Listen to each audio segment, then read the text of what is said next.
Hello and welcome to the fourth exciting episode of Under the Brolly in association with ShoutOut Radio. My name's Steve. And my name's Tom, and we are from Reading's MyUmbrella. The reason for our podcast is to identify and explain and educate the wonderful masses about the lesser known LGBT plus sexualities, identities, genders and orientations. This month we're going to talk about Autochorissexualism, which I'm really glad you pronounced because I've just seen how it's spelled and I have no hope in hell's chance of being able to pronounce that.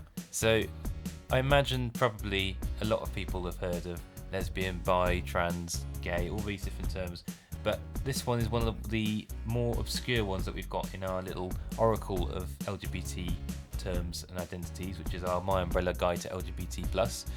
So we're going to explain a bit what it's actually about, and we're also going to describe to you what the flag looks like, because obviously you can't see what it looks like. So Steve, how would you describe this flag? I'm so glad that you gave that to me as well, because if you were going to get me to try and say it, I would be more concerned. So the flag itself, it's essentially a selection of horizontal lines. They go from top to bottom. They are alternating colours, and you have essentially in the middle of the flag pointing downwards a equilateral triangle. And in amongst these horizontal lines you have essentially in amongst the triangle purple at the top, and then it goes into white, then it goes into grey, and then it goes into black at the bottom.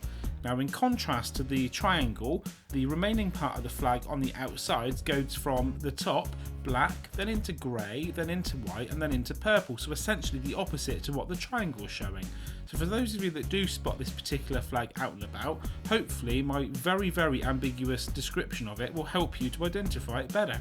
And if those colours sound familiar, it's because it's the same colours used in the asexuality flag, which is the purple, white, grey and black.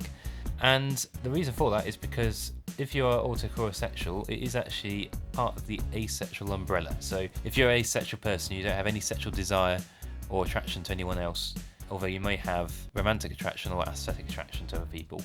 But the difference with autochorissexual people is that they do have an arousal.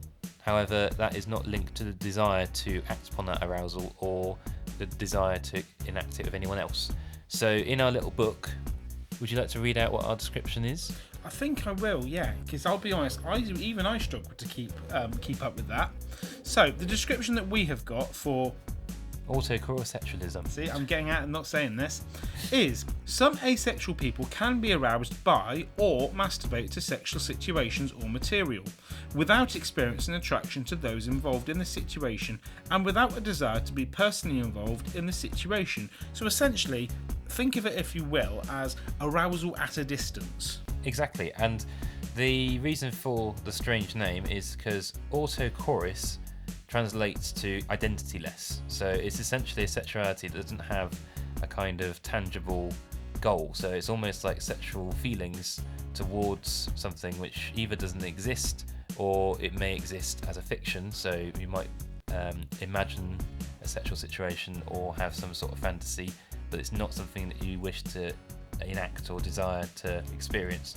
So this was something that was coined by Anthony Beaujard, who's one of the leading asexuality researchers, and he came up with this paper, used this term, and it's been adopted by the asexual community because there's quite a few asexual people who do have certain feelings but don't act upon them, and for some of the community members it felt like there wasn't a space for them because they felt that if they did have those feelings then they can't be asexual, which of course is not the case. Rubbish.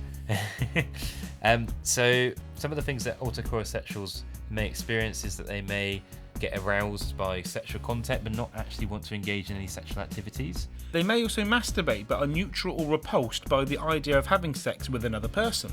And they might also fantasize about sex but envision people other than themselves, or view it in the third person, so almost like they're watching it on TV rather than imagining it in the first person with their own eyes. So just going back to that from the layman speaking, so does that basically mean that they would fantasize about them having sex even though they haven't had sex, they don't know what having sex is? Potentially.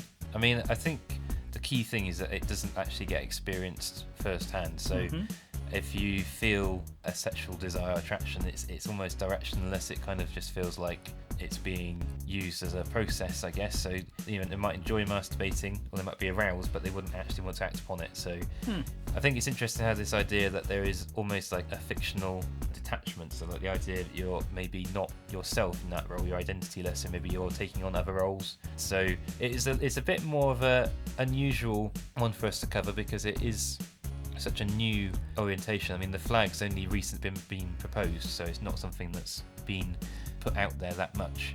But excellent choice of words is put out there.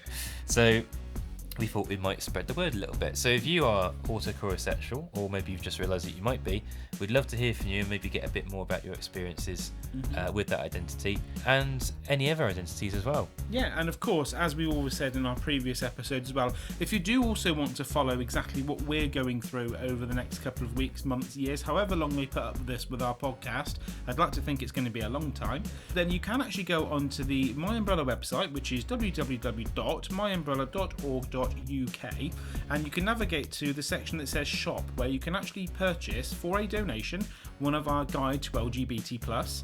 That actually gives you a huge breakdown of all the various sexualities, orientations, genders and identities that we will be speaking about for many, many more months to come.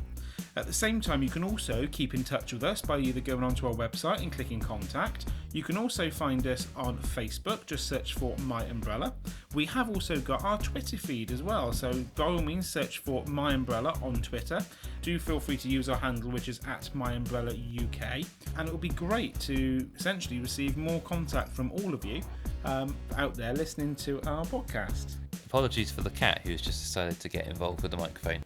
There we go. So that's it for episode 4. Please feel free to join us on social media and get in touch. We'd love to hear from you about your experiences, and feel free to get in touch if you've got any questions about any identities you may not have a full idea what they're all about. There's so many of them, and we'll join you next month for another episode of Under the Brolly.